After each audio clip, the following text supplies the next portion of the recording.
네, 오늘 이제 그리스도인의 합당한 예배에 저희가 어, 이제 교리 교육을 할 때 여러 신앙 고백서들을 다루는데 저희가 뭐 이제 10년째 이렇게 쭉 오다 보니까 아주 표준 문서들도 보고 또 지금처럼 이렇게 좀 거의 뭐 신학생들이나 좀 다뤄야 될 법한 아주 뭐 두꺼운 서적들을 제가 좀 소화해서 여러분들에게 내용들을 나눠드리지만 거의 내용들은 다 비슷합니다. 그러니까 우리가 뭐 교리 교육 이렇게 했을 때 평범한 우리 성도들 또 남녀노소 다 알아야 되는 내용들을 다룰 때에 그 언어와 또 그 언어를 설명하는 깊이의 차원이 좀 다를 뿐이지 기본적인 목차도 거의 비슷하고요. 그러니까 우리가 어떤 조직 신학을 이렇게 학문적으로 나눌 때에 다양하게 나누는데 그 흐름도 똑같습니다. 그래서 우리가 이제 제일 먼저 하나님을 알아야 되는 것이 중요하기 때문에 신론을 배웠던 거고, 그리고 우리에게 또 중요한 것은 예수 그리스도가 어떤 분이신가라는 이제 기독론, 이런 것들을 우리가 배운다면 이제 두 번째 챕터로 넘어와서는 우리가 교회론 그리고 구원론에 대해서 이제 집중적으로 나누게 될 텐데, 오늘 이제 우리가 그 교회론 첫 번째 시간입니다. 그래서 너무 당연한 주제죠. 교회란 무엇인가라는 이제 이 내용을 우리가 함께 살펴보려고 합니다. 요즘에 이제 우리 교회를 찾으시는 방문자분들도 있으시고 또 이 자리에 이제 등록 교인의 과정을 밟아가시는 분들도 있다 보니까, 그리고 이제 또 제가 뭐 이제 어떤 외부적인 활동을 많이 하는 건 아니지만 요즘 들어서 또 이번 주에도 이제 목사님들과의 좀 만남이 예비되어 있어요. 그래서 뭐 요즘 어떻게 보면 뭐 그렇게 표현하는 것 자체가 너무 슬픈 일이지만 뭐 애국하시는 목사님들이 우리 교회를 오셔서 같이 이제 모임을 하게 됐습니다. 그런데 이제 대전제는 뭐냐면 기본적인 신학이 일치가 되지 않으면 만남 자체는 저는 의미 없다고 늘 생각하는 주관이에요. 그러니까 뭐 제가 지지난주 설교 때도 그런 얘기를 했지만, 지난주 설교 때도 얘기했지만, 아무리 어떤 이념적인 가치의 일치가 있어도 그 근간이 되는 신앙의 일치가 전제되지 않은 이념의 일치는 결국 이념주의일 뿐이다. 말씀드렸던 것처럼 결국 우리에게 있어서 제일 중요한 것은 바른 신학과 그 바른 신학으로 인해서 우리의 바른 신앙이 일치가 됐을 때 그 위에 우리의 삶의 여러 가지 다양한 요소들이 건강하게 자라가는 것이지, 바른 신학이 없고 그리고 기준이 없고 각자가 생각하는 방향대로 신앙생활하거나 목회를 하고 그리고 그 이념이 일치돼서 만나면 결국에는 하나님이 원하시고 기뻐하시는 그 목적을 절대로 저는 이룰 수 없다라고 생각하는 주의예요.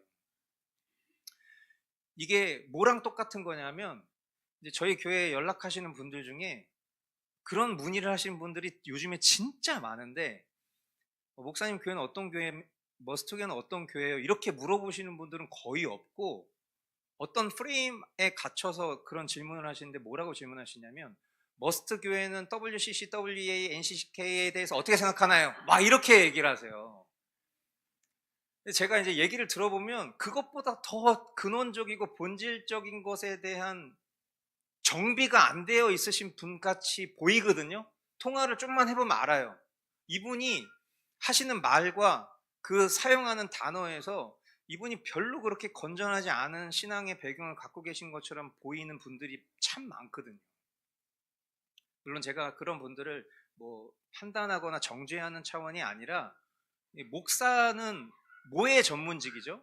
결국 하나님의 말씀을 바르게 가르치는 전문직이기 때문에 그런 전문직의 입장에서 성도들을 보면 그 사람이 쓰는 언어 몇 가지만 봐도 이 사람의 신앙과 그 배경이 어떤지를 미루어 짐작해 볼 수는 있거든요.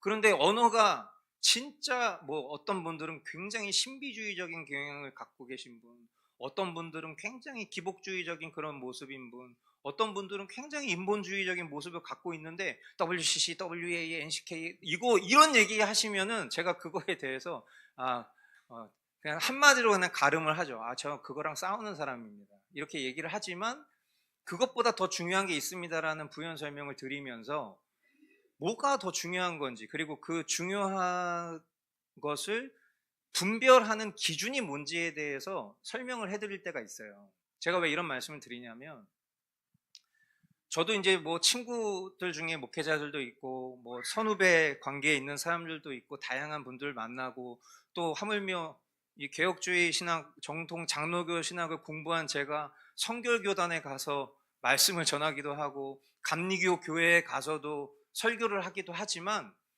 대전제는 뭐냐면, 대전제는 우리가 역사적으로 종교개혁 이후에 합의가 된 이 소위 개신교회 안에서의 규범과 질서는 적어도 이거는 명확해야 된다라는 그런 합의 안에서 그런 일들이 이루어져야 된다고 생각해요.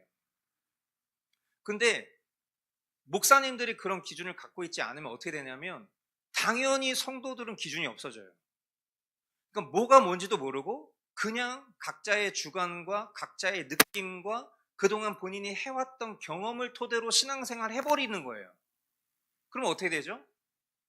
그럼 진짜 우리 교회가 WCC, WEA 같은 교회가 돼버리는 거예요. 그러면서 WCC, WEA를 경계한대. 내가 그런 존재인지를 모르면서 어디서 내가 조금 듣고 뭔가 집중적으로 좀 들춰다 보니까 야, 이거 되게 위험한 거네 라고 하는데, 사실 나라는 이 존재 안에 이미 배교적이고 혼합적인 게 있는 건지는 모르는 거죠. 여러분, 제가 목회하면서 제가 성도분들이랑도 교통해보면 알지만 오래 세월이 흘러도 잘 안 바뀝니다, 사람이. 웬만해서는 잘 안 바뀌어요. 진짜 그 바뀌는 거를 만나는 게 진짜 어렵습니다. 반대로 말하면 저도 그만큼 잘 바뀌지 않는 사람이겠죠. 근데 그런 몇몇이 모여서 교회가 됐습니다. 그 교회 안에 각자가 가지고 있는 고유의 것들을 다 그대로 주장하면서 우리가 신앙생활할 때 둘 중에 하나예요. 망하거나 외식하는 교회가 되거나. 결국 교회는 각자가 가지고 있는 고유의 것들을 그 모양 그대로 인정해 주는 게 참된 교회거나 바른 교회라고 생각하시면 안 됩니다. 다양성을 존중해야지. 이거는 절대로 건전한 신학이 아니에요. 다양한 사람들이 모여 있는데 이 다양한 사람들이 각자가 하나님을 주님이라고 부른다면 더 이상 종인 우리가 하나님을 입술로만 주인이라고 부르면서 내 멋대로 사는 게 바른 종이 아닌 것처럼, 저와 여러분들이 다양한 모습을 가지고 있지만 그 다양한 모습을 바른 기준 안에서 확립하고 바꾸어 나아가는 게 그게 참된 신앙이고 그게 진짜 건강한 교회라는 걸 아셔야 돼요. 그러나 사람들은 그런 거를 원하지 않습니다. 그러니까 오늘날 많은 교회가 그런 말들을 하기 시작하는 거예요. 우리가 서로 모습은 다를지라도 서로 아끼고 사랑하고 존중합시다. 틀린 게 아니라 다른 겁니다. 막 이렇게 얘기하죠? 아니요. 틀린 거예요. 그 틀림을 지적받고 싶지 않고 그게 인정하기 싫으니까 결국 교회 안의 모습이 혼합적인 모습이 되어버리고 인본주의적인 모습으로 되어버린 거죠. 그러니까 뭐가 사라지죠? 권징이 사라지는 거예요. 참된 교회의 표지 3가지. 말씀, 성례, 권징. 근데 권징하면 다 끝나는 거예요. 왜? 아니, 왜 저를 정죄하시죠? 이렇게 되니까. 정죄가 뭐예요? 죄가 있고 없음에 대한 정확한 판단이죠. 말씀에 비추었을 때 이게 죄된 행실이면 그것에 대한 조율이 있어야 됩니다. 이걸 늘 항상 자녀로 예를 들어서 얘기하잖아요. 자녀가 잘못을 했어요. 그럼 얘가 말귀를 못 알아듣는 아이면 그 아이가 어느 정도 훈련이 될 때까지는 인내의 시간이 필요합니다. 그러나 이 아이가 어느 정도 말귀를 알아들으면 그때는 잘못된 거 있으면 잘못된 것을 바르게 훈육하는 양육의 시스템이 주어져야 돼. 그래야 이 아이가 사생아로 크지 않고 참된 아이로 인격적으로 잘 자랄 수 있게 되는 거죠. 그런데 만약에 이 아이가 잘못을 했어도 괜찮아, 너의 다름을 인정해, 너를 존중해, 널 아끼고 사랑해, 이렇게 키우는 부모가 건강한 부모가 아니라는 걸 우리가 다 인정하는 것처럼 교회도 마찬가지예요. 우리 모두가 다 영적으로 미성숙하고 어리다라는 것을 우리 서로가 각자가 인정한다면 그 다름을 계속 보존하는 게 건강한 교회가 아니라, 내가 이런 부분 잘못했구나, 내가 이런 부분 잘 몰랐구나, 내가 이런 부분을 내가 부정했구나 라는 것들이 깎여가는 그런 과정들이 우리 각 사람의 신앙을 성숙하게 만들고 그 교회를 건전하고 건강하게 만들어 간다는 것이 대의적인 교회론의 핵심입니다. 그래서 이제 오늘 우리가 나누게 될 이 내용도 도대체 교회라는 곳은 어느 곳이냐, 엄밀히 말하면 교회는 물리적 장소를 말하는 게 아니기 때문에 교회란 무엇인가 라는 그런 질문을 우리가 던져봐야 된다는 것이죠. 그래서 막 교회론에 대해서 목사님들 얘기해 보면요, 진짜 제가 이렇게 말씀드리면 같은 목사 입장에서 좀 죄송한 얘기인데, 이렇게 얘기해도 되나 모르겠네. 이게 너무 얘기해도 되나 모르겠네. 제가 생각했을 때는 약간 그런 느낌이 있어요. 뭐냐면 각자의 자아를 실현하는 장소인 것처럼 느껴질 때가 많아요. 그러니까 목사님이 이제 성도가 많든 적든 본인이 하고 싶은 거를 실현하는 장소인 것처럼 느껴질 때가 있다는 거예요. 교회가. 목사님의 자아 실현장 같은. 그래서 되게 실험 정신을 교회의 성도와 교회에 막 하는 경우들을 너무 많이 봐요. 근데 제가 왜 그런 지적을 할 수 있냐면, 저도 그런 유혹을 받을 때가 있기 때문에. 그러나 명확하게 성경과 신학이 규정한 교회론이 있다면 그 교회론으로 이런 자아실현의 장으로 만들고 싶어하는 목회자의 목회 철학과 관점도 당연히 교정되고 바뀌어야 됩니다. 그러니까 우리가 지난번 수련회를 통해서도 개혁신앙이란 무엇인가에 대해서 이틀 동안 집중적으로 나누면서도 그때도 교회론에 대해서 다뤘지만, 이제 오늘부터 진행되는 이 교회론 교리 교육을 통해서도 우리가 성경이 이야기하는 바른 교회론을 우리가 확립할 필요가 있고, 내가 교회에 대해서 혹시 잘못 생각한 게 있다면 이런 내용들 앞에 저와 여러분들이 좀 교정받는 그런 시간 될 수 있기를 바라는 것입니다. 자, 그러면 이제 일단은 여러분들이 먼저 좀 선행하셔야 될 게 뭐냐면, 여러분들 안에 한번 질문해 보세요. 내가 생각하는 교회란 어떤 곳인가? 이런 질문에 대한 답을 한번 해보시기 바랍니다. 스스로에게. 그럼 내가 바라고 추구하고 원하는 어떤 교회론, 교회 이상. 그러니까 만약에 누군가가 여러분에게 당신이 생각하는 복음은 무엇입니까? 라고 했을 때 정답이 분명히 있는 대답이지만, 내가 생각하는 복음은 이런 것이다 라고 정의 내리고 있는 것이 바른 정의와 어떤 차이가 있는지를 분별하는 것처럼 교회론도 마찬가지여야 돼요. 내가 꿈꾸고 내가 그동안 경험했고 내가 생각하는 교회가 이런 곳이라면, 이제 우리가 함께 나누게 될 이런 교회론의 내용들을 통해서 당연히 그게 일치가 되었었다면 너무 감사하고 다행이겠지만, 그렇지 않다면 그 근원적인 문제와 질문들에 대한 답을 좀 여러분들이 찾아가시고, 또 그 과정에서 진통이 있다면 그 진통에 대해서 제가 기꺼이 그 짐을 같이 지겠습니다. 그래서 여러분들도 그 어떤 내면의 문제가 있으시다면 그런 문제도 좀 풀어 주시면 좋겠다라는 말씀을 좀 드리면서, 서두가 좀 길었네요. 자, 교회의 정의를 좀 살펴보겠습니다. 일단 교회는 이 교회에 대한 정의를 내리려면 당연히 하나님의 말씀으로부터 출발해야 됩니다. 그렇지 않습니까? 그러니까 교회라는 곳 자체가 어떤 인간의 종교적인 필요에 의해서 생겨난 기관이 아니기 때문에 그러니까 교회를 우리가 사람들이 세우고 사람들이 만든다고 착각하는데, 교회는 어떤 그 시대 속에서 인간들의 합의와 어떤 필요에 의해서 만들어진 기관이 아니라는 걸 여러분들이 반드시 아셔야 돼요.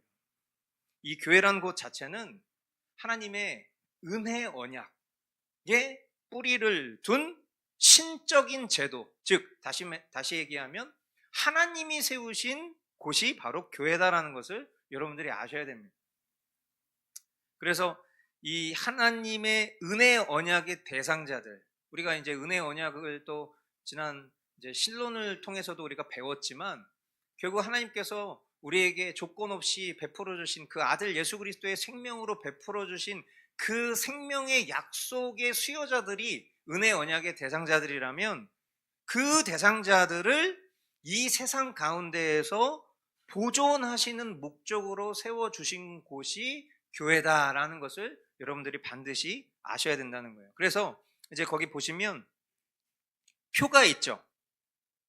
은혜 언약의 구조 그리고 내용, 이렇게 표가 있습니다. 여기 보시면 이 은혜 언약의 구조에서 교회의 위치를 볼 수가 있습니다. 그러니까 이 언약의 보증인이 누구냐? 언약의 보증인이 누구시죠?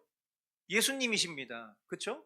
예수님을 통해서 하나님께서 우리에게 베풀어 주신 그 약속을 보증받는 겁니다. 그렇죠?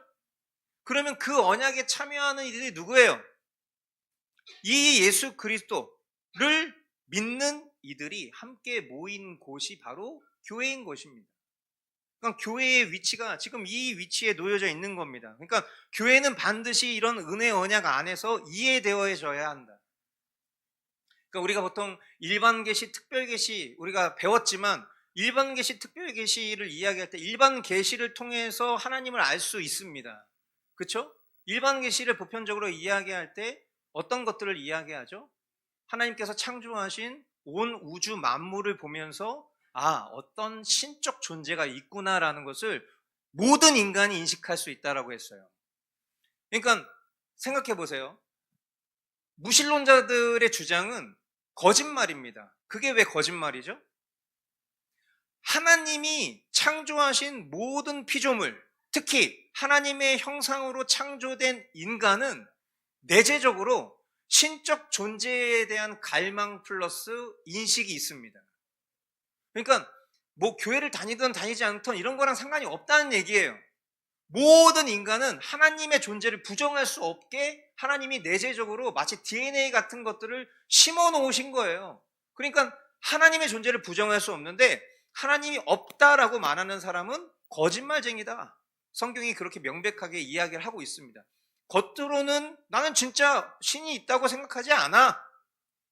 뭔가 되게 과학을 우상시하고 뭔가 인류의 역사를 우상시하고 그리고 신적인 존재를 믿는 것 자체가 인간의 나약성을 대변하는 철학 사상인 것처럼 막 그럴싸하게 얘기는 하지만, 그러나 실상 그 내면은 신적인 존재에 대한 갈망과 그 하나님의 존재를 부정할 수 없는 DNA를 가지고 태어났다.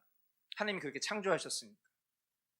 그러나 이런 온 우주 만물과 또 인류의 역사를 통해서 신적인 존재에 대한 인식은 있을 수 있어도 그분이 하나님이시고 그리고 예수가 그리스도시요 살아계신 하나님의 아들이시다라는 명백한 구원의 고백을 할 수 있으려면 특별 계시가 있어야 된다. 그 특별 계시가 뭐라고 그랬죠? 네, 성경이라고 얘기했어요. 그러니까 일반 계시와 특별 계시를 이야기할 때 아직도 헷갈리시면 안 됩니다. 일반 계시는 성경이고 특별 계시는 초자연적인 음성, 경험, 치유, 회복, 이렇게 생각하시면 절대 안 됩니다. 특별 계시 자체가 성경입니다. 그러니까 이 성경을 통하지 않고서는 우리가 하나님이 어떤 분이신지 그리고 그 하나님의 약속이 무엇인지를 절대로 알 수가 없습니다. 그러니까 이 교회에 대한 참된 지식은 인간이 만들어 놓은 어떤 그런 사회적인 정의, 이런 것들이 중요한 게 아니라, 우리 개개인이 생각하는 교회론이 중요한 것이 아니라 결국 반드시 하나님의 말씀의 가르침으로부터 바른 교회에 대한 정의가 내려져야 한다라는 것을 말씀드리고 싶어요. 자, 그러면 이제 우리가 이제 교리 시간이니까 당연히 이 말씀의 근거들이 있지만 제가 이 교회란 무엇인가라는 챕터를 분량이 굉장히 많아요. 페이지로 따지면 거의 70페이지 정도 되는데 이 페이지를 한 번에 다 소화하기에는 너무 아까워서 이 교회란 무엇인가라는 테마를 3주에 걸쳐서 진행을 하려고 합니다. 그래서 이제 말씀에 대한 어떤 그런 근거 내용들을 확인하는 시간도 별도로 갖겠지만 일단은 오늘 그 말씀의 내용들이 잘 녹아들어진 개념들을 먼저 설명을 드릴 건데 아마 여러분들이 이런 표현들을 들어보신 적이 있는지 모르겠어요. 불가시적 교회와 가시적 교회라는 표현 혹시 들어보셨습니까? 들어보신 분들도 있을 거고 못 들어보신 분들도 있을 거예요. 그러니까 뭐 이거를 이제 번역에 따라서 또 다르게 번역하시는 분들이 있는데 어떤 뭐 교리책에는 무형교회, 유형교회 이런 식으로 표현이 되기도 합니다. 그러니까 영어로 되어 있기 때문에 이게 뭐 invisible church 혹은 뭐 visible church 이렇게 되어 있는 것을 뭐 가시적 교회, 비가시적 교회 이렇게 표현하기도 하고 유형교회, 무형교회 이렇게 표현하기도 한다. 같은 내용입니다. 그런데 이거를 이제 마치 이 비가시적 교회, 가시적 교회 이런 식으로 표현을 하니까 마치 교회가 두 개가 있구나 이제 이렇게 생각하시는 분들이 있을 수도 있는데 그게 그렇지가 않다. 두 개를 말하는 것이 아니라 교회는 하나다. One church. 그냥 교회는 하나예요. 온 우주적 교회 하나입니다. 그런데 그 교회 안에 두 가지의 측면이 있다. 그런 차원에서 불가시적 교회, 가시적 교회가 있다라고 그렇게 여러분들이 이해하시면서 들으시면 좋을 것 같아요. 근데 그러면 왜 이런 구분이 필요하냐? 앞서 언급했던 것처럼 이 하나님의 말씀에서 바르게 교회를 정의를 내리려면 말씀을 통해 정의 내릴 수 있는 교회론이 불가시적 교회, 가시적 교회로 보여지기 때문이에요. 그러니까 그냥 심플하면 좋은데 심플하지가 않습니다. 물론 내용은 심플하게 제가 여러분들에게 설명을 해드릴 거예요. 이게 종교개혁에 굉장히 중요한 교회론이기도 해요. 그러니까 종교개혁을 통해서 이루어진 그 개혁의 내용들이 있을 거 아니에요. 컨텐츠들이. 그 개혁을 통해서 회복하려고 했었던 그 원형으로 회복하려고 했었던 교회론이 있을 거 아니에요. 그러면 결국 잘못된 교회론으로부터 성경적 교회론으로 종교개혁이 일어났는데 그 종교개혁의 핵심이 바로 이 불가시적 교회와 가시적 교회의 내용이라는 겁니다. 자, 그러면 그 표를 보시면 이 불가시적 교회와 가시적 교회에 대한 정의 내용 구성에 대한 분류가 있을 겁니다. 거기 보시면 일단 불가시적 교회입니다. 불가시적 교회의 정의는 모든 시대, 모든 장소에서 참으로 중생하여 그리스도와 연합된 성도들의 총체.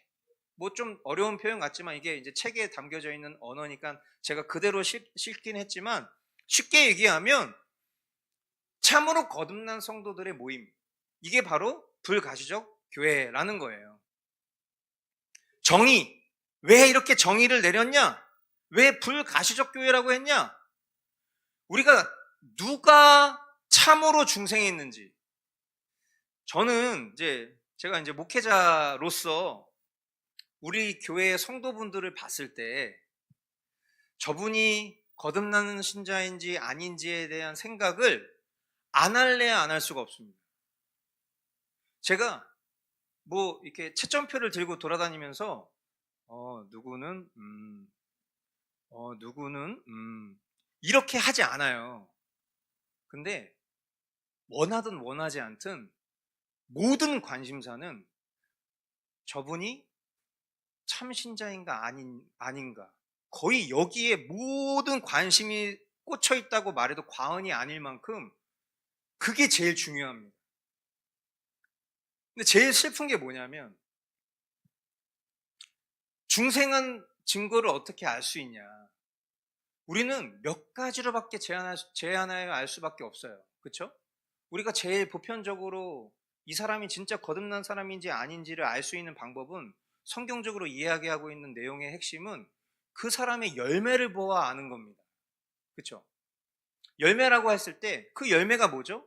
열매는 결국 궁극적으로는 구원의 완성이겠지만 그 구원을 이루어가는 과정 속에서 그 사람이 참으로 중생한 사람이라면, 참으로 거듭난 사람이라면 반드시 어제보다 오늘, 오늘보다 내일 그 사람의 신앙의 성숙이 달라야 될 겁니다. 근데 그 시차가 다를 수는 있겠죠. 누군가는 막 급진적인 성장을 보이는 사람이 있을 수도 있겠지만 누군가는 아주 더디게 성장하는 것처럼 보이는 사람이 있을 수도 있다고 생각해요. 그러니까 제가 이제 그 보디빌딩을 하다 보니까 제일 관심이 많은 건 어쨌든 근성장입니다. 근데 제가 47이잖아요. 논문상으로는 만으로 41세가 되면 근육의 성장이 있을 수 없다라는 논문이 지금으로부터 약 10년 전에 대세였어요. 그래서 사람들이 20, 30대에 근성장을 이루기 위해서 엄청나게 노력을 하는데 여러분도 아시겠지만 근육의 성장은 진짜 더딥니다.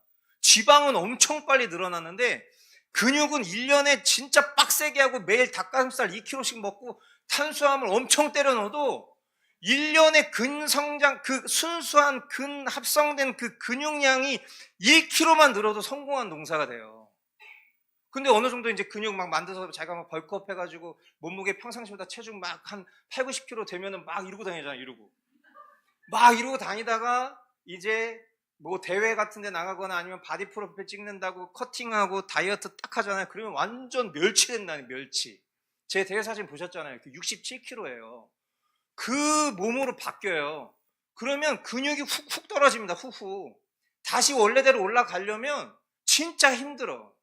근데 제가 이 운동을 왜 좋아하냐면 우리의 신앙하고 너무 똑같아요. 하지 말라는 거 안 하면 되고요. 하라는 거 잘하면 반드시 성장이 있거든요. 반드시. 근데 우리의 신앙도 그래. 우리가 신앙생활 하는 거 어렵습니까? 사실 신앙생활 하는 게 어렵지 않아요. 왜? 신앙생활은요, 보이지 않는 질서와 규칙이 있습니다. 하나님께서 우리에게 은혜의 방편으로 주신 것만 잘 붙들고 살아가면 돼요. 그러면 우리 안에 자라게 하시는 주님께서 우리의 삶에 반드시 성숙을 가져오십니다. 그러니까 주체가 내가 아니라 내 안에 계신 하나님이시기 때문에 주님이 은혜의 방편으로 주신 것만 우리가 붙들고 살아가면 그 사람의 삶은 내가 원하든 원치 않든 돌아보면 성장한 모습이 있을 수밖에 없다는 거예요. 비록 더디지라도.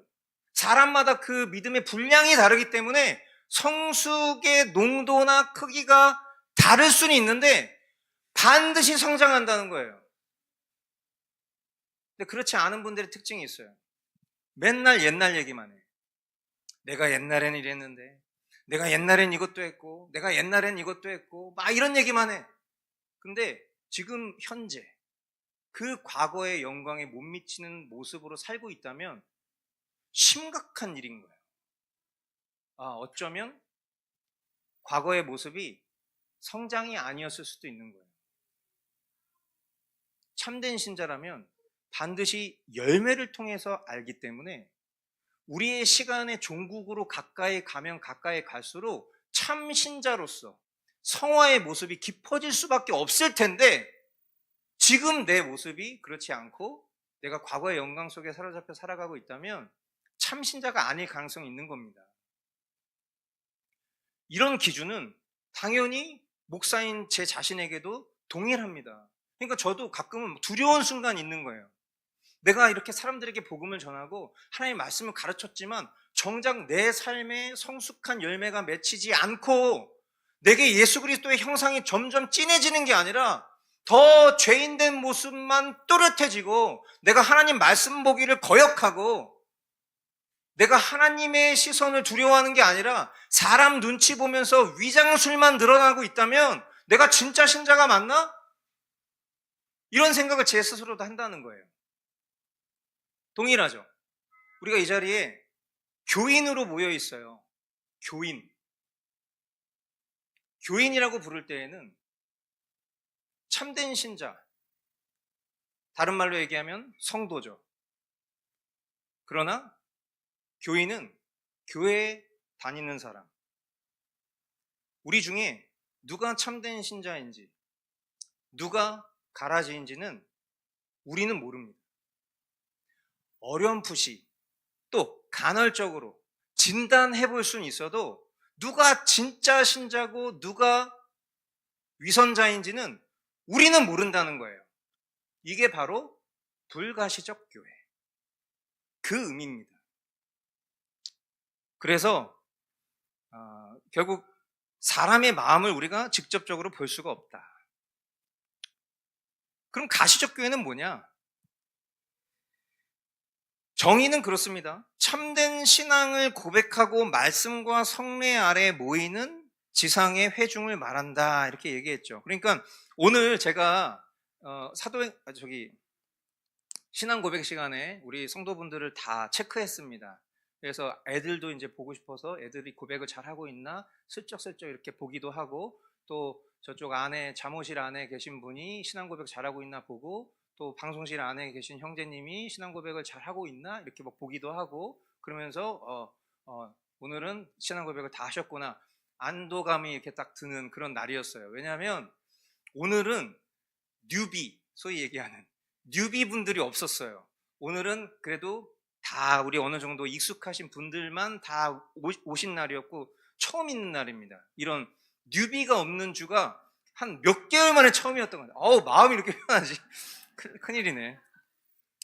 남들은 막 이렇게 교회에 부흥하려고 막 안달이 났는데 저는 이제 사람이 그만 왔으면 하는 그런 마음이 있어가지고. 근데 오늘 제가 봤는데 이렇게 새로 오신 분들이 오면은 좀 수상한 분들도 간혹 있어요.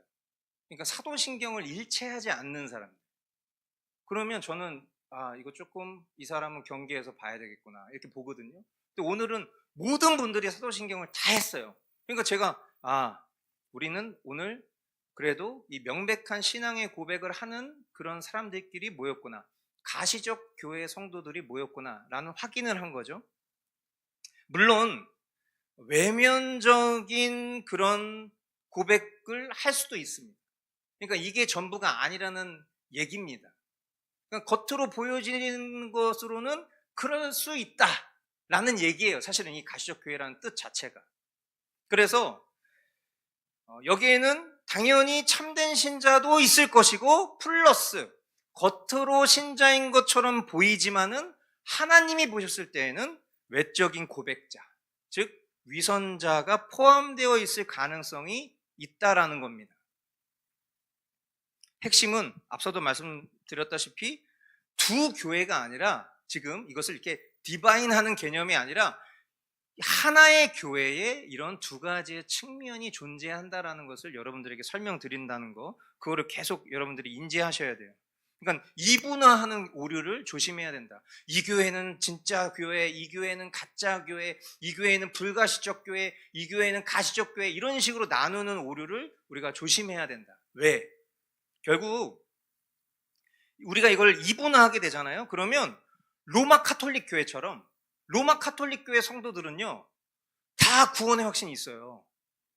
캐톨릭 신자들은. 그러니까 우리가 이제 뭐 남미나 중남미에 가면 Are you Christian? 그러면 다 자기 크리스찬이래. 그래? 너 신앙생활 어떻게 하고 있어? 이렇게 물어보잖아요. 그럼 그 사람들 뭐라고 얘기하냐면, 신앙생활?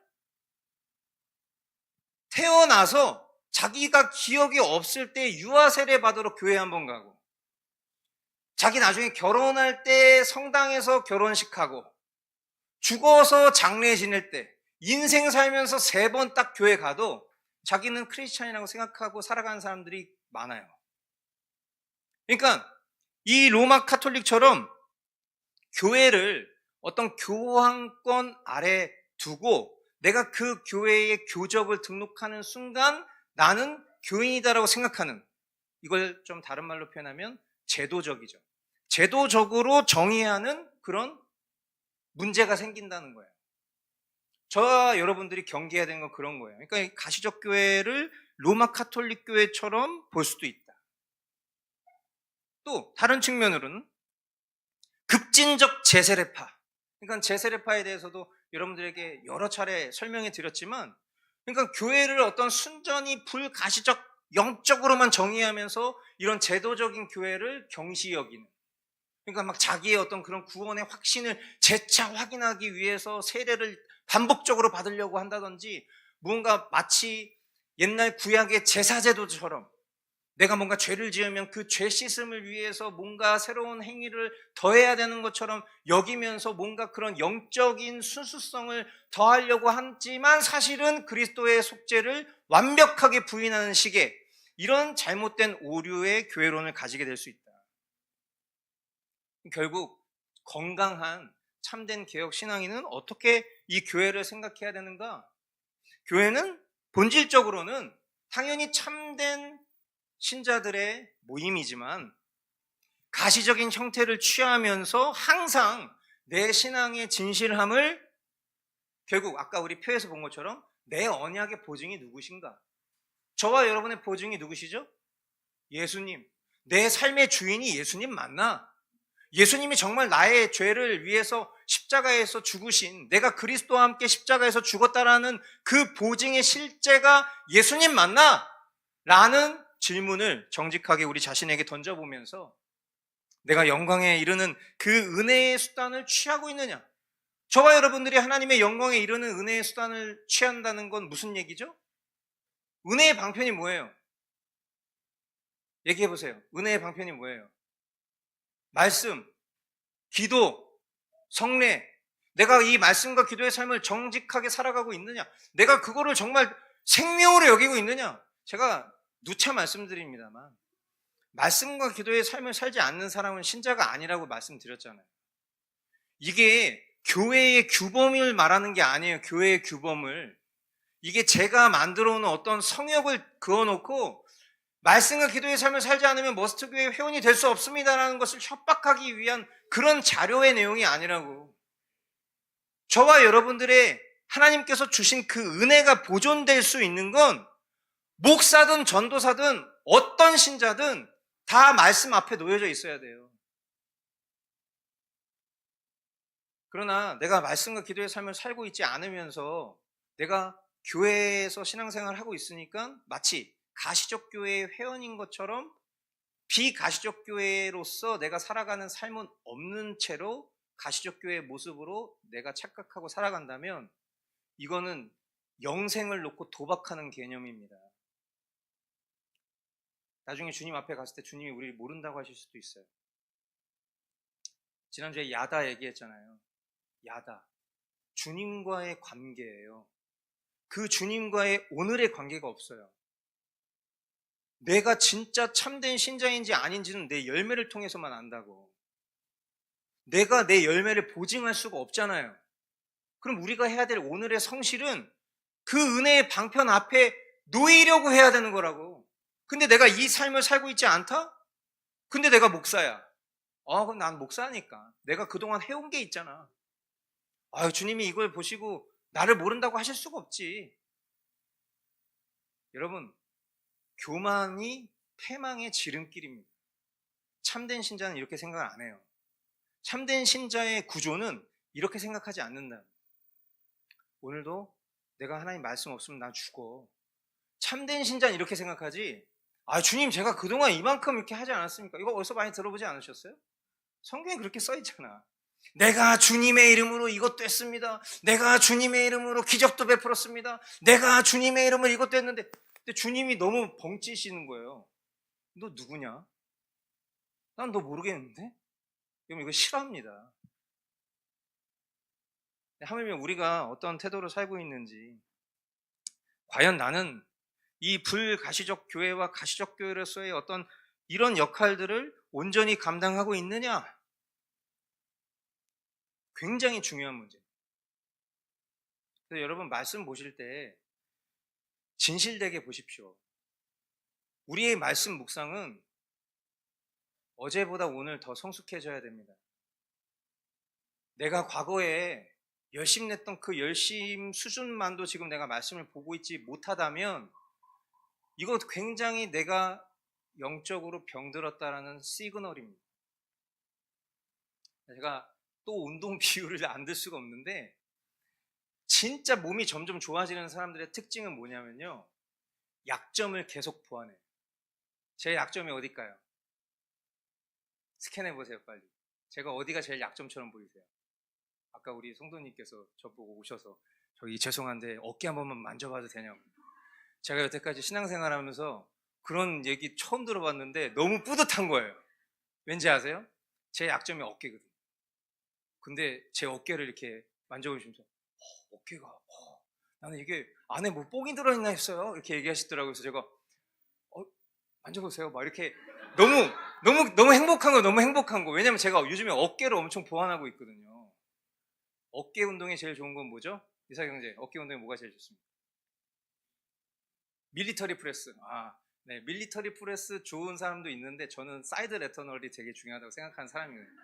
네, 근데 되게 핵심이 뭐냐면 약점을 계속 보완하잖아요. 그럼 어떻게 되냐면 이 사람의 완성도가 점점 높아지지만 원래 강점이었던 부분이 또 약점이 돼요. 왜? 점점 약점이 보완이 되니까 새로운 약점이 예전에 강점이었던 부분이 약점. 결국 뭐죠? 점진적으로 이 사람은 성숙하고 성장하고 있다는 거예요. 이 원리가 우리 신앙하고 똑같아요.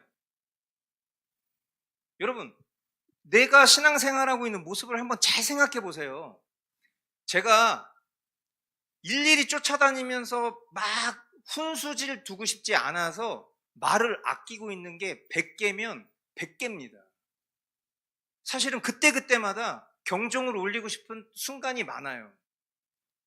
내가 하나님 앞에 이렇게 진실되게 섰는데 사실 그 결과만 놓고 봤을 때 우리의 이 가시적 교회로서의 어떤 그런 모습을 예를 들어 설명을 해보자면 눈으로 보이는 것만으로 이 사람의 신앙이 진짜인지 가짜인지 어떻게 합니까? 제가 누차 말씀드렸죠. 기본적으로 성실하고 나에게 주어진 것에 완벽하게 수행을 하는 성정을 가지고 있는 사람들은요, 일단은 말씀을 빨리 봐야 되는 기질이에요. 그러니까 오늘 머스트 라이프를 올려야 되잖아요? 그러면 머스트 라이프부터 빨리 올려놔야지 그 다음에 내가 하고 싶은 걸 다 할 수 있는 사람들. 그렇죠? 그러면 그 사람들은 절대로 빠지지 않아요. 머스트 라이프를. 퐁당퐁당하지 않습니다. 그런데 그 내용을 보면 이 사람이 정말 진실되게 그 하나님과의 관계 속에서 도출된 묵상인지 아니면 해치우기 위한 내용인지 이거를 제가 어떻게 판단하겠습니까? 그렇잖아요. 내가 봤는데 이거 너무 숙제처럼 한 것 같은데? 이렇게 얘기했더니 목사님 내 마음을 어떻게 알아요? 하나님과 나의 관계를 목사님이 어떻게 재단해요? 막 이렇게 얘기하면 저는 할 말이 없는 거예요. 그렇죠? 이건 누구만 알죠? 하나님과 나만 아는 거예요. 이거를 목사가 추적하고 다니면서 이건 이렇고 저건 저렇고 이렇게 할 수가 없다고. 근데 한 가지 아주 확실한 건 있다는 거예요. 뭐? 과거보다 지금 당연히 성장해 있어요. 양을 말하는 게 아니에요. 진실성. 그래서 저희가 머스트 라이프에서 제일 중요하게 생각하는 거는 일관되게 진실하게 전심으로 해요. 우리가 처음에 일관되지 않으면 절대로 진실로 넘어갈 수가 없다니까. 어떻게 일관됨이 없는데 진실할 수가 있습니까? 우리가 약속을 여러 번 어기는데 그 사람이 어떻게 진실할 수 있어요? 일단은 성실하게 약속을 지키는 것부터 가는 거예요. 그 일관됨을 넘어야 우리가 진실함으로 갈 수 있어요. 근데 진실은 99%입니다. 하나님은 우리에게 100%시고요. 하나님은 우리에게 whole heart, 전심의 전심. 우리도 주님에게 우리가 전심이려면 그 진실함을 넘어서야 우리는 전심이 될 수밖에 없어요. 근데 저 역시도 신앙생활을 이렇게 오래 해오고 심지어 목회자인데도 이 전심의 영역을 생각하면 너무 먼 것처럼 느껴집니다. 근데 우리가 아직도 이 일관됨의 영역조차 신앙생활 이렇게 오래 했는데도 그게 안 된다면 당연히 이 지점에 내 중생의 문제를 돌아보는 건 지극히 상식적인 거예요. 어떻게 우리의 구원을 보장하고 삽니까, 우리가? 여러분, 이거 진짜 중요한 문제. 이 얘기를 이제 요 다음 페이지에서 하게 되는데, 다음 페이지에 보시면 결국 교회라는 곳은 어떤 곳이냐면 교회는 참된 신자들의 회중이다, 이렇게 정의했어요. 조금 더 디테일하게 얘기하면 교회는 삼위일체 하나님에 근거한 참된 신자들의 회중이다. 이렇게 표현할 수 있겠습니다. 그러면 이 표현의 각 요소를 한번 분석해 보자는 거예요. 첫 번째, 참된 신자. 이렇게 얘기했죠. 누가 참된 신자입니까?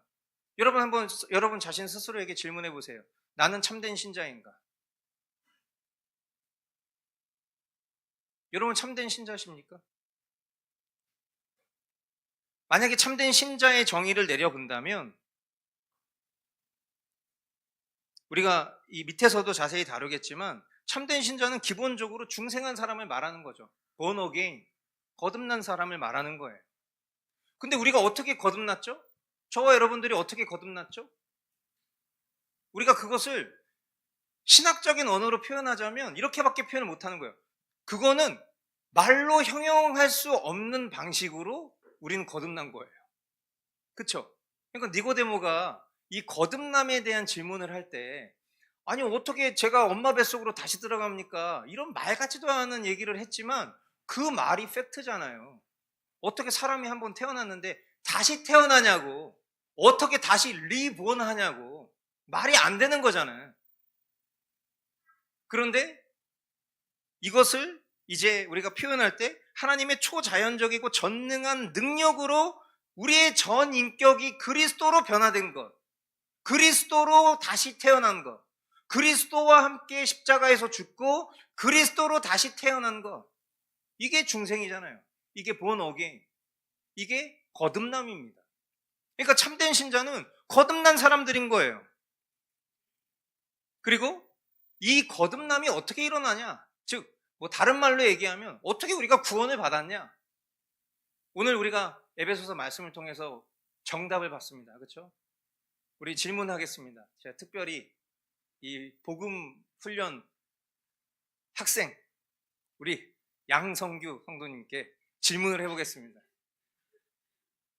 우리 어떻게 구원받습니까?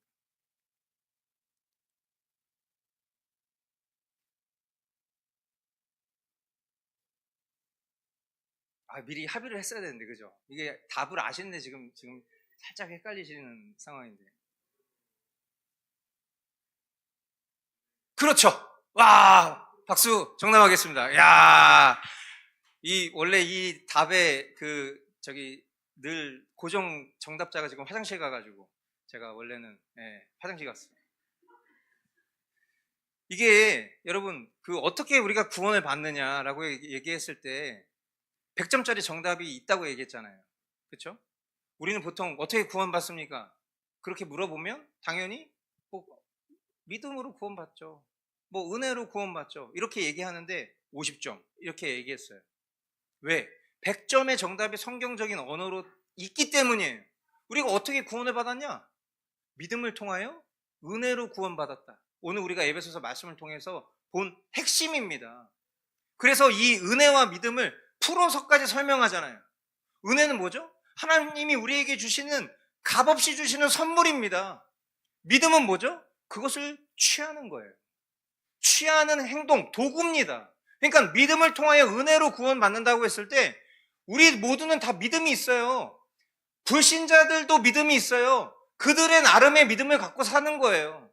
믿음은 누구나 다 있는 겁니다. 도구는 누구나 다 있다고. 근데 무엇을 믿는지가 다른 거예요.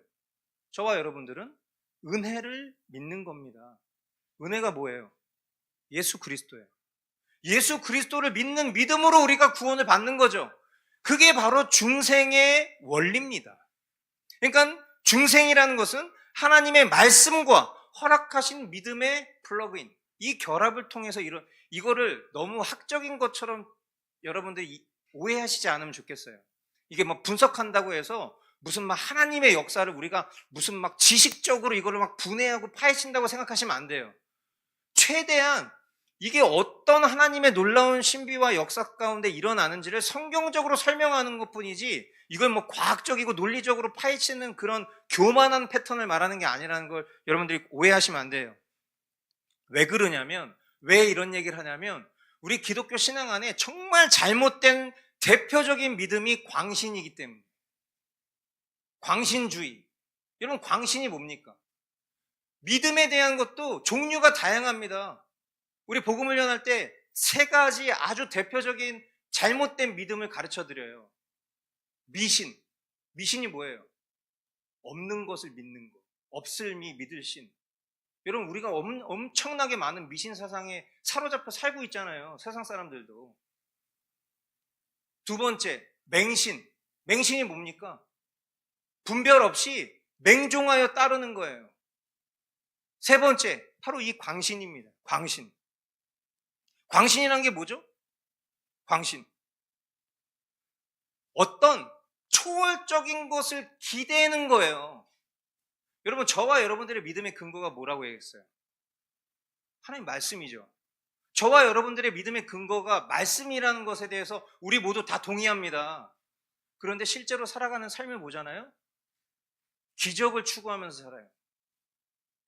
하나님의 말씀을 붙들고 살지 않고 어느 날 갑자기 초현실적인 무언가가 나에게 떨어질 것처럼 생각하며 산다고요. 실제로 기도를 해도 하나님과의 인격적인 관계를 추구하기 위해서 기도하는 게 아니라 내가 바라고 원하는 것들을 끌어당기기 위해서 기도한다고요. 하나님한테. 하나님이랑 쉽게 얘기하면 딜 걸면서 사는 거예요. 이게 광신입니다.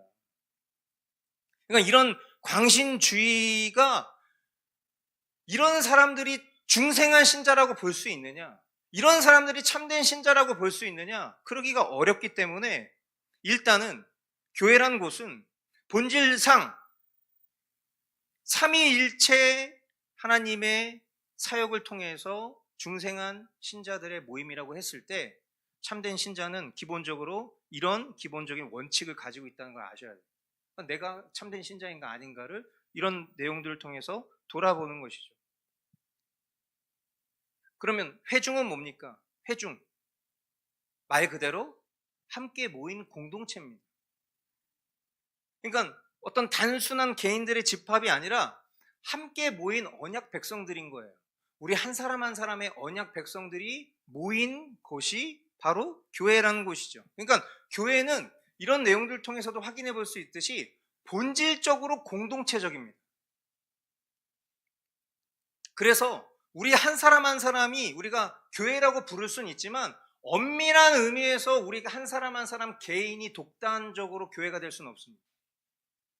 교회라는 공동체를 이루었을 때 우리 각 사람이 교회가 모였다라고 말할 수는 있지만, 그러나 이 객체가 별도로 떨어져 있을 때 교회라고 말하기가 어렵다.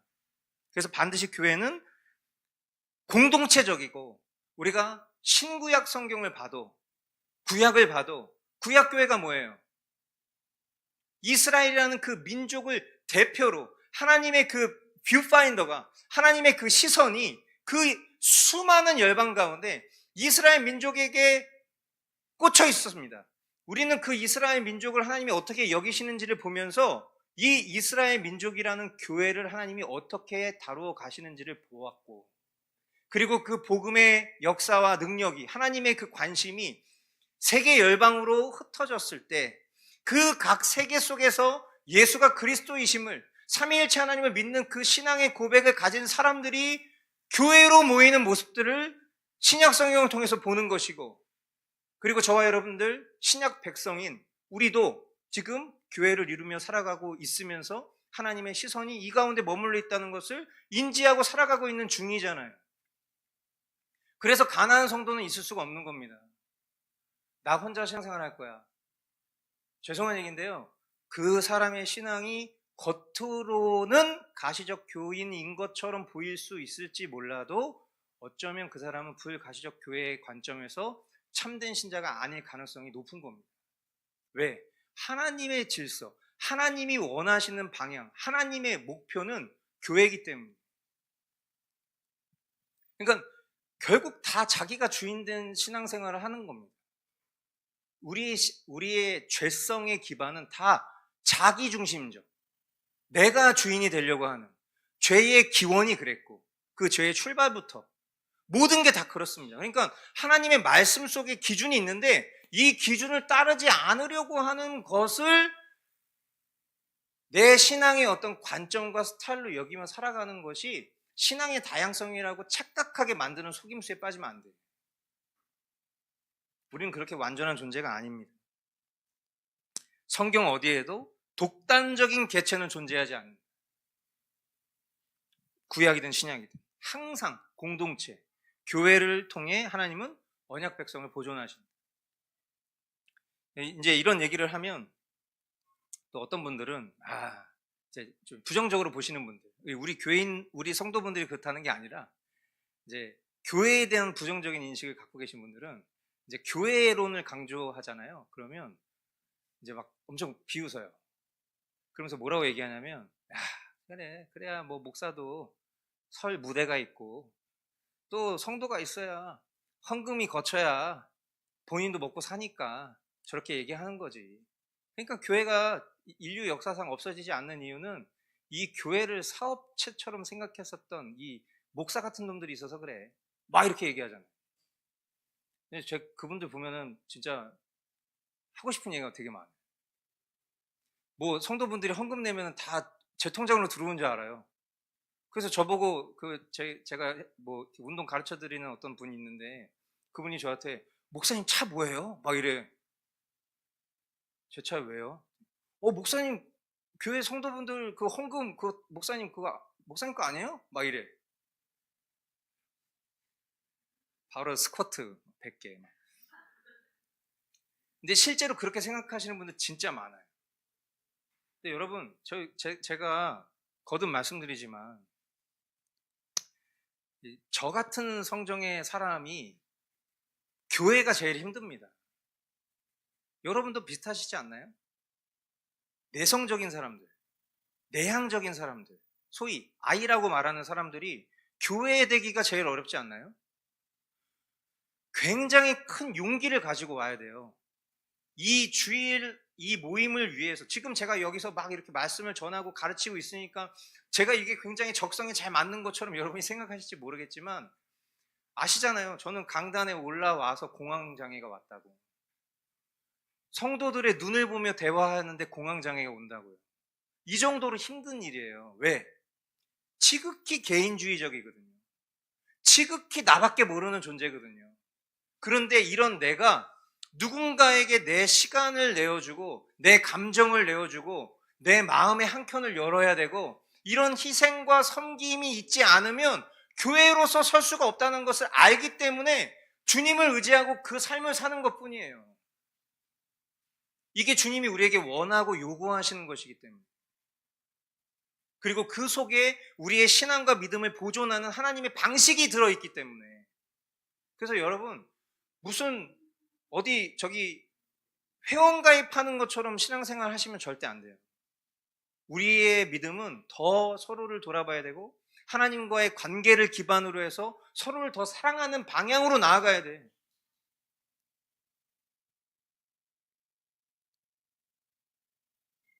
삼위일체 하나님의 근거.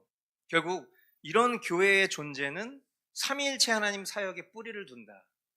그래서 우리가 성부, 성자, 성령 이 삼위일체 하나님의 이 사역적 속성을 통해서 이 교회가 어떻게 이루어져 있는가를 생각해 보면 일단은 성부 하나님 선택과 언약입니다. 그래서 교회의 구성원된 우리 한 사람 한 사람을 영원 전부터 창세 전부터 하나님께서 택하셨다. 우리가 이게 신론을 통해서 배웠던 내용들이죠. 그래서 그런 우리 한 사람 한 사람을 택하셨고 그리고 성자 예수 그리스도의 대속과 보증이죠. 그래서 이 구속 언약의 보증인으로서 아까 우리가 배웠지만 은혜 언약의 보증인으로서 예수님께서 이 교회의 주인이시다. 그것을 성경적인 표현으로는 그리스도가 이 교회의 무엇이 되신다? 머리가 되신다. 그리고 우리는 그분의 그 몸을 이루는 지체가 되었다. 그렇죠? 그리고 성령님은 뭐예요? 결국 우리 개개인, 우리 각 사람을 거듭나게 하시고 그리고 그것을 우리에게 계속 끊임없이 적용하시는, 우리를 교회에 속하게 하시는 것. 이런 삼위일체 하나님의 사역을 통해서 교회는 결국 은혜 언약의 참여자들이 모인 곳이 되는 것입니다. 자, 그래서 누가 교회에 속하는가? 결국 누가 교회냐? 어떤 사람들이 진짜 교인인 거냐? 누가 진짜 성도인 거냐라고 했을 때 네 가지로 정리해 볼 수 있다는 거예요. 첫째, 중생한 사람, 성령의 초자연적 역사로 새 마음을 받은 사람. 두 번째, 그리스도와 연합된 자, 머리 대신 그리스도에게 접붙임 받은 지체. 그러니까 우리가 함께 지어져 가네 같은 이런 CCM 같은 노래들은 제가 교리교육이나 아니면 여러분 평상시에 가요 들으실 때 이런 노래들 많이 들으시면 좋습니다. 뭐 공동체성이 막 올라가잖아요. 하나님 안에서, 와 너무 좋아. 우리 서로 이어졌대. 모퉁이 돌 대신 예수와. 너무 좋잖아요. 안 좋으세요? 저만 좋군요. 이런 연합을 이루어 간다라는 거, 이런 믿음의 보존을 이런 교회 공동체를 통해서 이루어 가고 계신다라는 이 영적인 경륜을 우리가 깨달았을 때 너무 감사한 일인 거죠. 세 번째, 참된 신앙으로 고백하는 사람. 그러니까 우리가 사도신경 누구나 할 수 있잖아요.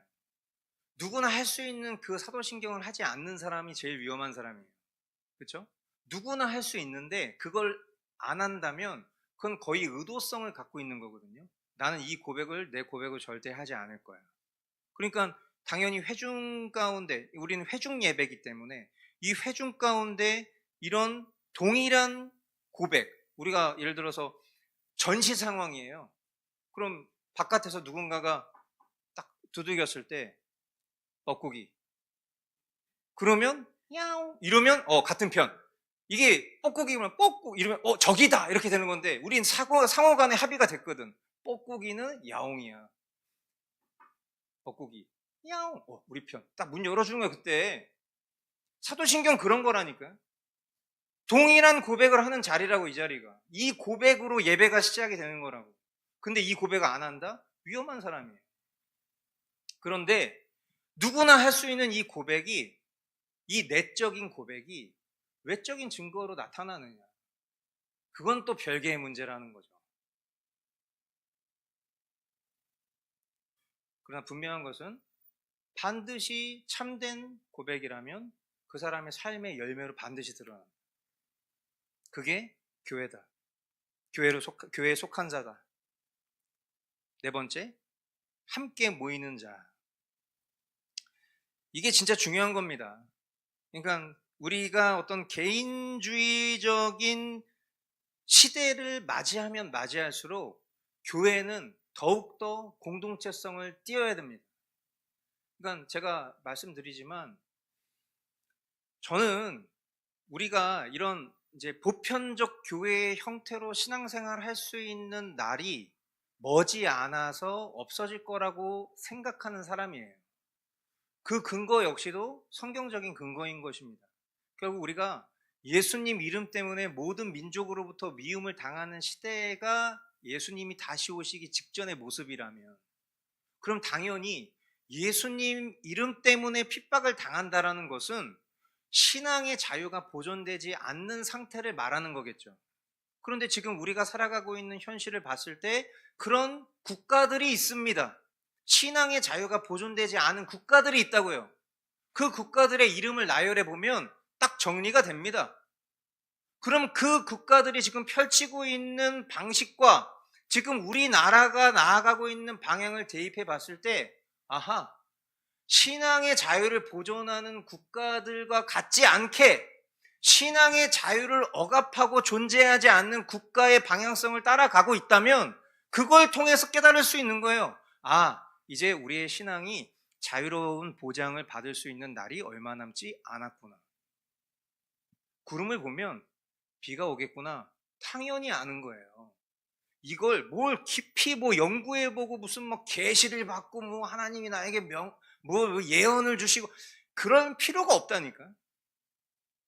그러면 생각해 보세요. 여러분, 우리가 언제까지 이렇게 신앙생활 할 수 있을까요? 결국 우리는 다 모이기 어려워질 겁니다.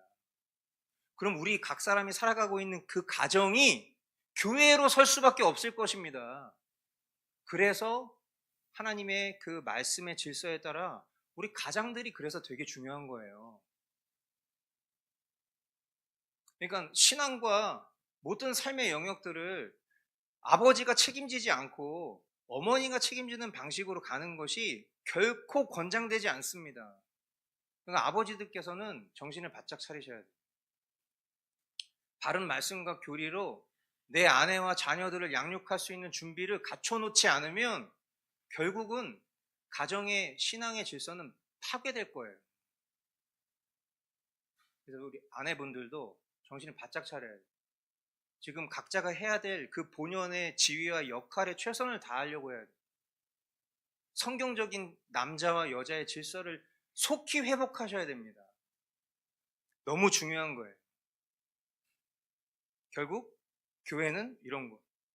이것을 통해서도 우리가 다시 한번 깨달을 수 있는 것은 이것이 인간의 어떤 결단이나 노력이 아니죠. 하나님의 주권적인 은혜에 근거하고 있다라는 것을 깨닫게 됩니다. 자, 역사적인 몇 가지의 반론과 그 답변에 대한 내용들을 살펴보고 마무리하겠습니다.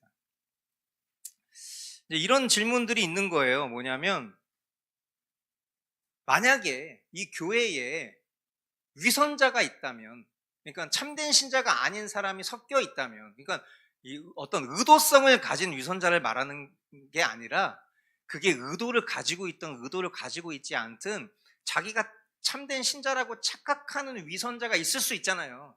종교인. 그러면 결국 이 교회는 참된 교회가 아니지 않나? 이제 이런 반론들이 역사적으로 있었다는 것이죠. 이것에 대한 손쉬운 답변은 이런 겁니다. 이 가라지 비유를 통해서 우리가 확인할 수 있는 것처럼 밀밭에는 당연히 가라지가 있기 마련이다. 가라지가 있다 하여도 그 밭이 밀밭이 아니라고 말할 수가 없다. 위선자는 교회의 본질에 속할 수가 없기 때문에 그저 모양적인 형태로 섞여 있을 뿐이지 참된 교회로서의 그 가치가 훼손되는 것은 아니다라는 거예요. 그리고 저는 아무리 신앙생활을 오래 했고 이전의 삶에서 약간의 열매와도 같은 흔적들이 보인 사람이라 할지라도 지금까지 믿지 않았던 사람이라는 전제를 거두질 않아요. 그렇기 때문에 교회 강단에서는 반드시 복음이 선포되어져야 해요. 왜? 오늘 우리에게 주어진 이 시간도 기회이기 때문에 우리가 이전까지 종교인으로 살았다 할지라도 말씀을 전하는 저도 똑같아요. 그러니까 이 아주 유명하신 분이죠. 이 어거스틴이 성례를 집행할 때 회심을 경험했어요. 죄송합니다. 어거스틴 아니라 조나단 에드워즈가 본인이 성례를 집례하고 있는데 회심을 했다고. 여러분 있을 수가 있는 일입니까? 목회자가 여지껏 목회자로 살았는데 성례를 집도하는 과정에서 회심을 경험했다는 고백을 하는 거예요. 그러니까 저는 이게 비현실적이라고 전혀 생각하지 않습니다. 그냥 저도 제 자신을 봤을 때 내가 지금 아무리 확신에 거하고 있어도 이 자기 확신이 나를 보장하는 게 아니기 때문에 나는 들어도 듣고 싶은 복음 내게 또 들려주시오라고 고백할 수밖에 없는 사람인 거예요. 그런 의미로 교회를 갔는데 교회 갔더니 갑자기 무슨 라이프 스타일 강연하고 있고 막 우리가 어떻게 하면 더 행복한지 막 이런 얘기하고 있고 제가 막 그런 뭔가를 막 이렇게 깎아내리고 비난하려고 하는 게 아니라 너무 충격적인 이런 사실들을 통해서 우리가 다시 한번 잊지 말아야 될 교회의 핵심과 본질은 오늘도 우리는 복음 앞에 놓여져야 된다는 거예요. 말씀을 전하는 자나 듣는 자나 모두가. 그게 우리의 생명의 길이기 때문에. 그래서 당연히 여기에 가라지가 있을 수 있습니다. 그러면 우리는 그 가라지가 누구지? 나는 밀이고 그 가라지가 누구지? 이거 탐색하는 게 우리의 본질이 아니에요. 내가 가라지일 수 있다는 생각을 해야 돼요. 그리고 오늘 나에게 생명의 복음이 들려지기를 간구하는 것. 그게 참된 교회가 해야 될 일이고 그런 어떤 모양적으로 섞여 있다 할지라도 그 교회를 비본질적인 교회로 치부할 필요가 없다라는 것. 두 번째, 중생을 강조하면 광신주의 아닌가? 저는 이제 이런 질문이 당연히 오늘날에는 없다고 생각하는데 역사적으로는 이런 내용들이 있었을 수도 있겠다. 왜냐면 아까도 말씀드렸다시피 중생이라는 것 자체가 초현실적인 거잖아요. 그렇죠? 다시 태어나는 거니까. 저와 여러분들의 구원 교리에 있어서 굉장히 중요한 포지션이 중생인데 우리가 어떻게 다시 태어날 수 있냐? 사람으로는 불가능하지만 하나님께서는 가능하다. 저와 여러분들을 그 예수 그리스도와 함께 죽게 하시고 그 예수 그리스도께서 부활하신 것처럼 우리를 다시 살게 하신 이 중생을 역사적으로는 강조하다 보면 그것이 그 어떤 시대 속에서는 마치 이런 광신주의처럼 보였을 수도 있겠다라는 거죠. 그러나 오히려 지금 우리가 살아가고 있는 이 시대는 광신주의는 중생하고는 너무나도 거리가 멉니다. 오히려 어떤 초자연적인 경험을 하고 싶어 한다든지 그런 어떤 경험을 토대로 해서 내 구원의 확신을 확신하려고 한다든지 뭐 예를 들면 방언을 하지 않으면 이 사람은 거듭난 신자가 아니다라는 교리를 가지고 있는 교단들도 있잖아요. 그게 성경적입니까? 성경 어디에 방언을 하지 못한 사람이 중생하지 못했다라고 얘기하는 성경 말씀이 있죠? 은사는 선물이고 선물이라는 것은 하나님이 주시고자 하는 자에게 주시는 하나님의 주권적인 영역인데 그리고 그 은사의 본질적인 목적은 공동체의 유익이라고 성경이 명확하게 얘기하고 있는데 방언을 받지 못하면 구원받지 못했다라는 교리가 어떻게 등장할 수 있죠? 이런 게 광신주의죠. 오늘날 잘못된 믿음. 그래서 중생과 이 결부시키는 이 역사적 질문은 사실은 우리하고는 좀 시대착오적인 질문인데 그래도 한번 소개를 해봤습니다. 그리고 세 번째, 외적으로 종교적이면 충분하지 않은가라는 이런 질문들. 뭐 이거는 이미 이제 여러분들이 충분히 뭐 분별하실 수 있는 거라고 생각하지만, 그러니까 그 이제 뭐 좋은 교회를 소개하고 알리는 그런 영상을 보면 뭐 시설이 되게 좋은 교회들, 크고 유명한 교회들, 뭐 이렇게 좀 특이한 어떤 예배와 프로그램이 있는 교회들을 이렇게 찾아다니면서 소개를 하더라고요.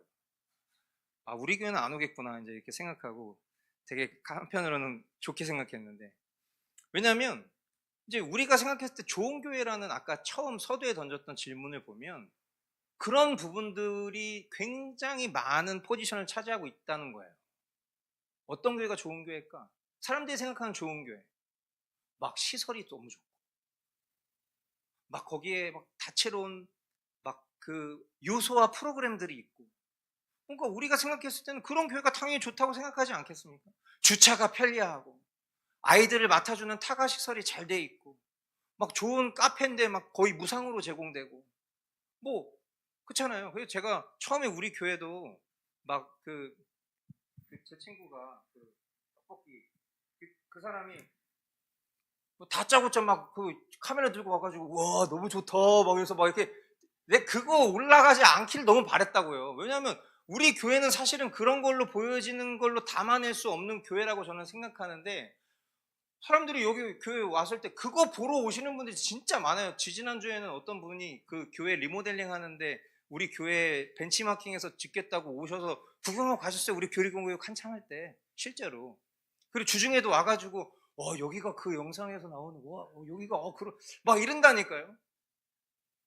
그래봤자 92년도에 지어진 후미진 건물에 주차장에선 귀신 나올 것 같고, 그리고 엘리베이터 타고 올라오면 그냥 이 안에 코딱지만하게 그냥 그나마 100평 정도 되는 요 정도 안에서 그냥 우리가 누릴 수 있는 아주 안락한 공간일 뿐이지 이게 뭐 그렇게 대단합니까?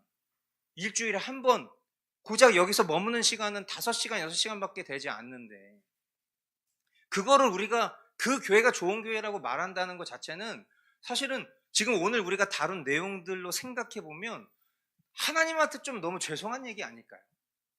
그런 걸 우리가 좋다라고 생각하는 거예요.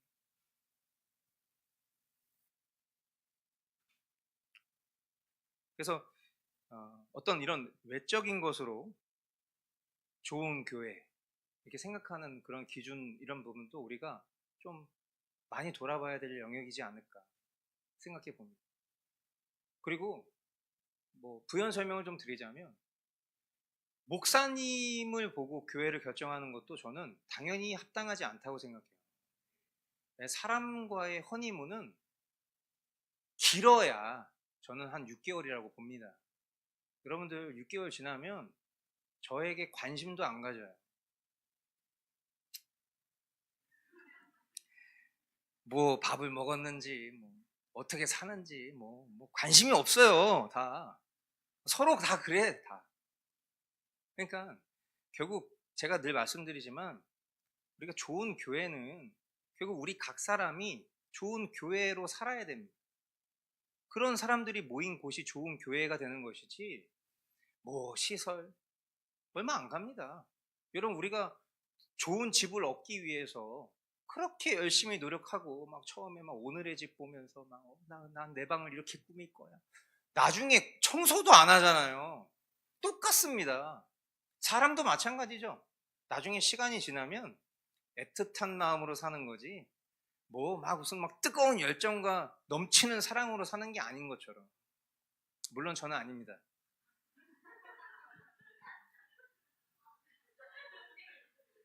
네. 자, 그래서 아니, 왜냐하면 우리 교회는 너무 사랑꾼들이 많아. 그래서 나 같은 사람이 불리해. 남자들이 말이야, 맨날 어떻게 좀 맨날 이러고 살아. 왜 이렇게 다들 정신 차려. 박찬양 정신 차려. 최우정 어디 갔어? 갔잖아 집에. 아내 때문에. 지금 우리 정의사 똑바로 하란 말이야. 지금부터 남자들이 말이야. 그렇다고 이제 우리 아는네 성도님처럼 너무 이렇게요. 그러지 말고 균형 감각을, 우리 균형 감각, 제가 봤을 때 제일 균형 감각이 괜찮은 게 접니다.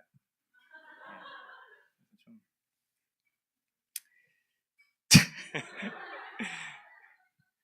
아유. 자, 그래서 이제 오늘 우리가 나눈 내용들을 통해서 한번 우리 자신에게 이런 질문들을 던져보자는 거예요. 나는 참으로 이 교회의 구성원인가? 중생한 자로서 교회에 속해 있는가? 두 번째, 나는 중생했는가? 하나님의 능력에 의해서 내 심령이 변화되었는가? 세 번째, 나의 신앙은 참된 것인가? 아니면 외적인 종교성에 머물러 있는가? 네 번째, 나는 교회에 본질적으로 참된 신자로서 속해 있는가? 아니면 우연적으로 외적인 고백에 머물러 있는 그런 사람인가? 다섯 번째, 나는 하나님과 교제하고 있는가? 자, 우리 두 말씀 같이 한 목소리로 읽어보겠습니다. 요한복음 말씀 시작.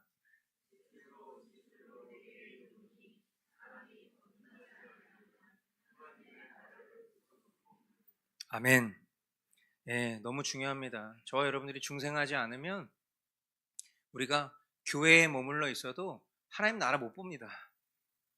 그저 사람, 모임, 이게 전부입니다. 그 속에서 비춰질 나, 온통 나나나나나나, 그걸로 살 수밖에 없는 게 불쌍한 영혼인 거죠. 에스겔 18장 31절 함께 읽겠습니다. 너희를 위하여 새 마음을 짓고 새 영을 넣을지라 어찌하여 죽고자 하느냐. 아멘.